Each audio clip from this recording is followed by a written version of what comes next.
देखिए, दूसरी तरफ अगर हम रुख करें बीजेपी के तमाम नेताओं का, मंत्रियों का, तो उनके बयान भी देखने को मिल रहे हैं। बीजेपी सरकार में मंत्री दिलीप घोष ने कहा है कि चुनाव परिणामों को देखते हुए आपको यानी अभिषेक बनर्जी को स्थिति को समझना चाहिए था। क्यों आप हीरो बनने के लिए वहां चले गए?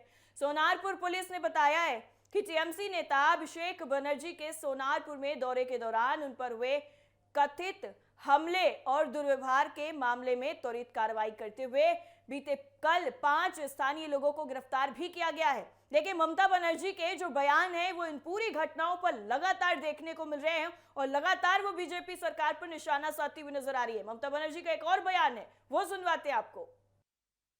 When I was sitting with Mr. Tandon, who is the administrator of this hospital, he was sitting behind me and he was requesting me that he is getting threat call from the police in different corners, and that time he was talking to DC South, and also the BJP leaders are threatening to him so that though doctors advise to admit them, they should not admit Abhishek Banerjee because this is a government desire. Doctors personally, they feel sorry, they are sad, they have been pressurized, though with his saline, just now with our family doctors, we have sent him home. देखिए, ममता बनर्जी लगातार जो है वो अस्पताल प्रशासन पर आरोप लगाती हुई नजर आ रही हैं कि बीजेपी के कहने पर इस तरीके की जो देरी है, जो लापरवाही है, वो कहीं ना कहीं देखने को मिल रही है। और जो ये पूरा मामला हुआ है अभिषेक बनर्जी का, इस पूरे मामले में मैं आपको फिर से बता रही हूं कि यहां पर 5 लोगों को गिरफ्तार कर लिया गया है। अभी तक की जो खबर सामने आ रही है, जो रिपोर्ट सामने आई है, उनके मुताबिक इस पूरे मामले में सोनारपुर पुलिस स्टेशन में एक मामला दर्ज होने के बाद पुलिस ने 5 स्थानीय लोगों को दबोच लिया है, जिन्होंने अभिषेक बनर्जी का घेराव किया था, उन पर हमला किया था। इसके साथ ही ममता बनर्जी, क्योंकि देखिए ममता बनर्जी अभी एक ऐसी सिचुएशन में है जिसमें उन्हें फैमिली वाली चीजें भी देखनी है, पॉलिटिकल भी देखनी है और तमाम तरीके का जो इस वक्त प्रेशर है उन पे, इस वजह से ममता बनर्जी जो है वो मीडिया पर भी भड़कती हुई नजर आई हैं। उनका एक वीडियो और वायरल हो रहा है जिसमें वो साफ तौर पर मीडिया कर्मियों को फटकार लगाती हुई नजर आ रही हैं। वो वीडियो भी देखिए आप। उसका माथा नहीं বেশি পাকাও মারে না, বিজেপি করো কি, আমি কোনো মিডিয়ার সাথে কথা বলতে চাই না। প্লিজ মনে রাখবেন যে আপনারা बिल्कुल, देखिए ममता बनर्जी जो है वो काफी ज्यादा इस वक्त मुश्किलों में भी नजर आ रही हैं। फैमिली का भी प्रेशर है, उन पे पॉलिटिकल प्रेशर भी है। लेकिन इसी बीच में अभिषेक बनर्जी के कथित हमले के विरोध में तृणमूल कांग्रेस के कार्यकर्ता सड़कों पर उतर आए हैं। तृणमूल कांग्रेस के जो तमाम कार्यकर्ता हैं उन्होंने इन हमलों को लेकर के अपना जो विरोध है वो जताया है और अब वो सड़कों पर उतर आए हैं। वहीं अगर हम बात करें कल्याण बनर्जी की, तो कल्याण बनर्जी पर ये जो हमला हुआ है उसने अब पश्चिम बंगाल की राजनीति को एक नया रुख दे दिया है। अब पश्चिम बंगाल में जो राजनीति हो रही है उसमें हिंसा अब बिल्कुल सामने आकर के खड़ी हो गई है। कल्याण बनर्जी की जो तस्वीरें सामने आई वो बेहद ही चौंकाने वाली है, बेहद ही हैरान और परेशान करने वाली है कि किस तरीके से एक सांसद पर, एक चुने हुए जनप्रतिनिधि पर इस तरीके से जो हमला है वो होता है। उसके बाद वो अपनी जान बचाते हैं और इसी के बीच में वो सड़क पर गिर जाते हैं। सीधा देखिए आप तस्वीरें जो देखिए उसमें एक चीज समझ में आती है कि जो हमला है वो उनके सर पर किया गया सीधा, यानी ये कहीं ना कहीं जानलेवा हमले की कैटेगरी में भी आ सकता है। अगर इस पूरे मामले में आगे पुलिस प्रशासन जो है वो केस दर्ज करता है, केस होता है, मामला आगे बढ़ता है, तो कहीं ना कहीं ये जानलेवा हमले के मामले में भी केस जो है वो बनेगा। और अगर हम अभिषेक बनर्जी के मामले पर नजर डालें तो वहां पर भी कुछ ऐसा ही देखने को मिला था, क्योंकि जो हमला किया गया था अभिषेक बनर्जी पर, जो तस्वीरें सामने आई थी उसमें उन्हें हेलमेट लगा करके अपनी जान बचानी पड़ी थी। पुलिस प्रशासन के जो तमाम जवान थे, जो तमाम सैनिक थे, उन्होंने अभिषेक बनर्जी को हेलमेट पहनाया था, उसके बाद जाकर के जो उनकी जान है वो बच पाई थी। क्योंकि जिस तरह की सिचुएशन नजर आ रही थी अभिषेक बनर्जी के सामने, अभिषेक बनर्जी खुद नहीं समझ पा रहे होंगे कि आखिर उनके साथ हो क्या रहा है। और जिस तरह से तस्वीरें सामने आई उसने पूरे देश में एक नई चर्चा छेड़ दी है कि क्या एक जनप्रतिनिधि भी अब सुरक्षित नहीं है। अगर वो कहीं दौरा करने जा रहा है, अगर वो कहीं पर काफी ज्यादा विजिट कर रहा है या फिर अपने लोगों से मिलने जा रहा है, तो क्या वो वहां पर भी नहीं जा सकता है? यहाँ पर एक सुरक्षा का मामला भी कहीं ना कहीं खड़ा होता है और सीधा जब एक सांसद पर हमले की बात आती है तो इस तरीके के तमाम सवाल खड़े होते हैं। आगे बढ़े बुलेटिन में, उससे पहले हम आपको ममता बनर्जी का एक और बयान सुनवाते हैं, सुनिए। राहुल गांधी ने मेरे को फोन किया था, उन्होंने कहा दीदी एक कोई ममता जी कोई जरूरत है तो मेरे को बताना तो मैं उसको हैदराबाद में ले जा सकता है और कोई भी जगह पे। ये राहुल जी मेरे को फोन पे बताया। All the leaders are talking and I have seen Akhilesh Yadav, I have seen the tweet of including Amar, including other political parties also, Kapil Sibal ji, all, Venugopal ji, all they have sent. देखिए, ममता बनर्जी जो है अपने बयान में सीधे तौर पर ये कहती हुई नजर आ रही हैं कि जो भी ये घटना हुई है उसके बाद सीधा राहुल गांधी ने उन्हें फोन किया है। नेता विपक्ष राहुल गांधी ने सीधा ममता बनर्जी को फोन किया है, उनसे हालचाल पूछा है और ये कहा है कि किसी भी तरीके की कोई भी जरूरत, कोई भी मदद अगर आपको चाहिए तो हम आपके साथ खड़े हैं।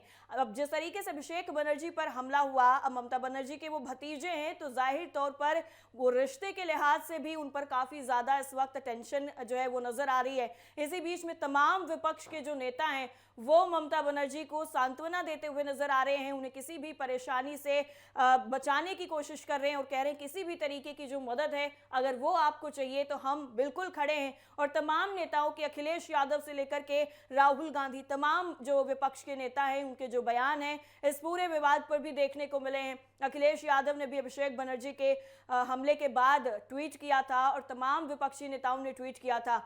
अब कल्याण बनर्जी पर जिस तरीके से हमला हुआ है, कल्याण बनर्जी की जो तस्वीरें सामने आई हैं वो अपने आप में बहुत बड़े सवालों को जन्म दे रही हैं, बहुत बड़े प्रश्न चिन्ह लगा रही हैं पश्चिम बंगाल की राजनीति पर। और साथ ही साथ नई सरकार जो है, जिस तरह से अभी इस नई सरकार बीजेपी की बनी है, ऐसे में 5 लोगों को हिरासत में लिया गया है, तो अभी और जो एक्शन है वो देखने को मिलेगा इस पूरे मामले में। और इसी बीच में जब अब कल्याण बनर्जी पर भी जो हमला है, उन्हें घेर करके हमला किया गया है, उसी तरीके से जैसा अभिषेक बनर्जी पर किया गया, पहले सब कुछ नॉर्मल नजर आता है लेकिन उसके बाद धीरे धीरे भीड़ जो है उनकी तरफ बढ़ती है, फिर उन्हें अपनी तरफ खींचती है और उसके बाद ये जो हमले का दौर है वो शुरू हो जाता है। और तस्वीरें सारी हकीकत बयां कर रही हैं, तस्वीरें बिल्कुल इस चीज की गवाही दे रही हैं कि किस तरह से जो नेता हैं, किस तरह से जो चुने हुए सांसद हैं उन पर हमले हो रहे हैं। पश्चिम बंगाल के अंदर कल्याण बनर्जी पर हुगली में हमला होता है और अभिषेक बनर्जी पर सोनारपुर में हमला होता है।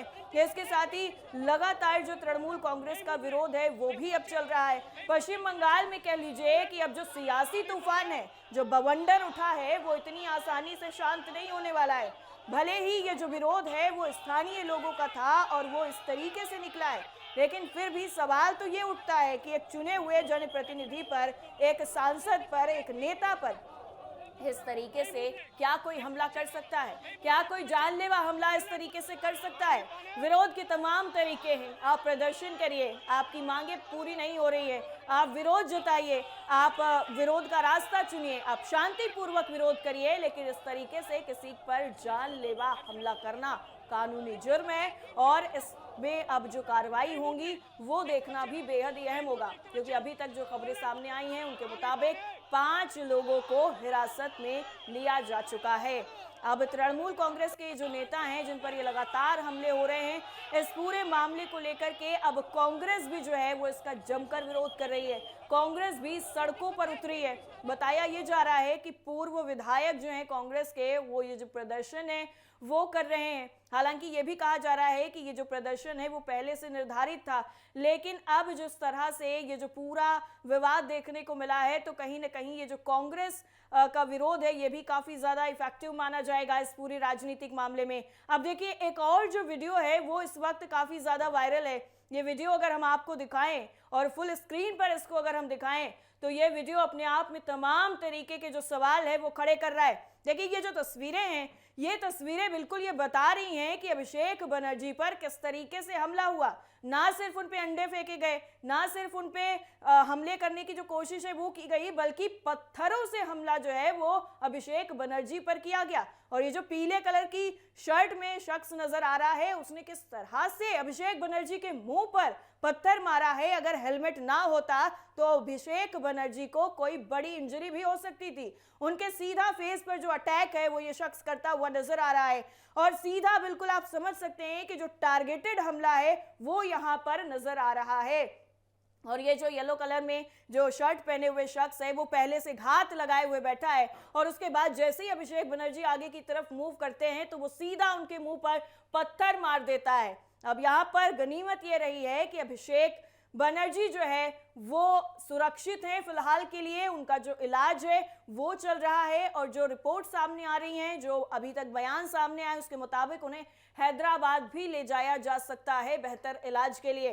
देखिए ये जो तस्वीरें अभी आप हम स्क्रीन पर देख रहे हैं, कल्याण बनर्जी से जुड़ी हुई ये जो तस्वीरें हैं, ये काफी कुछ अभी राजनीति में बदलाव की जो तस्वीरें हैं ये कहीं ना कहीं अब दूसरी तरफ रुख लेती हुई नजर आ रही हैं। और ये जो तस्वीरें हैं कल्याण बनर्जी की, ये तस्वीरें भी अब पश्चिम बंगाल की राजनीति में नया तूफान लेकर आई हैं, क्योंकि लगातार नेताओं पर जो हमले हैं वो होते हुए नजर आ रहे हैं और एक के बाद एक जो नेता हैं वो निशाने पर आ रहे हैं। ऐसे में तमाम तरीके के जो सवाल हैं वो यहाँ पर खड़े होते हुए नजर आ रहे हैं। अभिषेक बनर्जी के बाद अब कल्याण बनर्जी जो खुद सांसद हैं टीएमसी के, उन पर इस तरीके का ये जो हमला होता है, जो तस्वीरें आई हैं वो विचलित करने वाली हैं कि जब एक जनप्रतिनिधि सुरक्षित नहीं है, एक सांसद सुरक्षित नहीं है, तो वो किस तरीके से तमाम चीजों की और सुरक्षा करेगा जब उसको खुद सुरक्षित जगहों पर ले जाए जाने की जरूरत पड़ती हुई नजर आ रही है।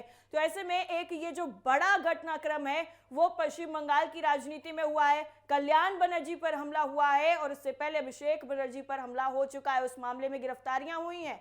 और इस पूरे मामले में जिस तरह से पश्चिम बंगाल की राजनीति में ये तूफान आया है, पल पल की अपडेट आपको टीवी 7 भारत पर मिलती रहेगी। मेरे साथ फिलहाल इतना ही। नमस्कार।